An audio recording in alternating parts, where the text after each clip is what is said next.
People are people, whether they're Filipino or Eastern European, wherever they are, Canadian, American, whatever, people are people. If the talent's there, they're happy to work for you.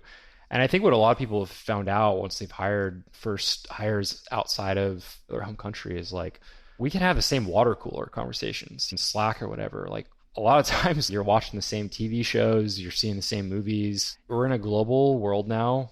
And so I think that cultural hesitation quickly goes away. Sure, we got a ton of flack from people that just like thought they took our jobs kind of stuff. And for those people, it's like, sure, totally say it. It's like, yeah, that's why people are hiring overseas. There's some arbitrage there.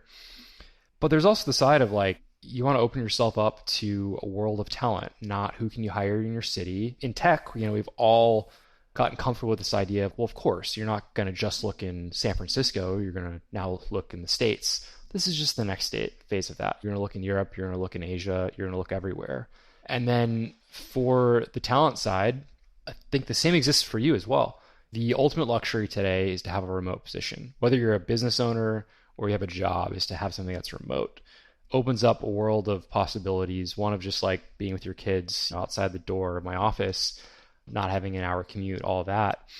But it's the world of opportunity as well. It's like you can work for a tech company you look up to that's based in Silicon Valley and live in Boise, Idaho, or live in Asia or wherever it is. That's awesome to me. And I think not enough people talk about that side of it as well. I think everyone's like, oh, it's scary. We're all going to get squeezed on salaries. But it's like, look, I mean, as much as the opportunity is there to play with the arbitrage side of salaries, it's to open it up to a world of new opportunities for those that are job seekers. So that's my opinion anyway on how this all works.